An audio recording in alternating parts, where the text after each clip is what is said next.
Yan po yung mga bagay na nasa harap na natin na hindi natin makita na tayo po ay mali. Nakukuha niyo po? Yan po yung mga bagay na talagang nakaharap nyo na, pero hindi nyo pa rin mapasin. Yan po yung spiritual blindness. Sa pagdadrive po, meron po mga blind spot. Tulad po, pag galing nyo yung bahay, pagpaliko po kayo papuntang barak, road. Ang hirap po namin ko dahil may blind spot doon. Maaaring madali po kayo. So sa atin pong spiritual life, meron po na tayong blindness. Ulitin ko po for the glory of God. Ia-analogy ko po ang blindness natin spiritually sa inyong pilikmata. Nasaan ang pilikmata niyo? Sa harap ng mata niyo. Kita niyo? Pikit? Dila. Hindi niyo kita. Yan po yung spiritual blindness po natin. Kaharap na ng mata natin, pero hindi pa natin makita tayo ulit. Naghahanap tayo ng kamalian na kita. We give reason out sa nangyayari, hindi dahil sa atin, kundi sa kapag dahil sa iba.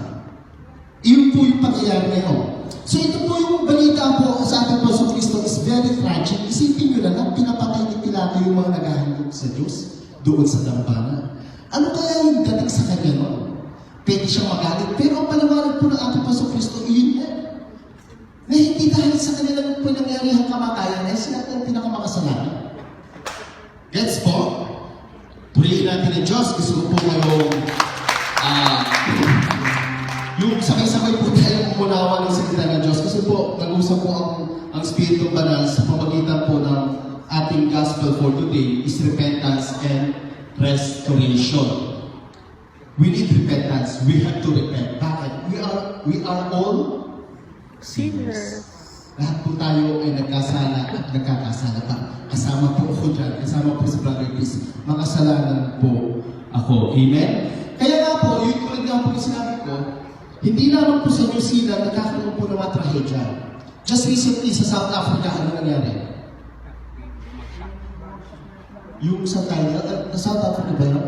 Yung parang cyclone, ang daming namatay. Amen? Sa Malaysia po, just recently, may chemical na natapon. Ang dami pong namatay. Dati po doon po yung malapit po sa El Shaddai House din po doon. Sa Singapore po ngayon, recession na. Kakatanggalan. So, yung mga tsunami na yan, normal po yan kasi po, nakasulat yan sa Biblia sa Mark 30 kung babasahin ko po. So, yun nga po, yung balita po kay sa ating Pastor Cristo, ang dating po no, kung tayo po titignan, talagang horrible news po yun. Parang nakakabigla. Pero ang pananaw po ng ating Pastor Cristo, dinala niya po rin in godly perspective view.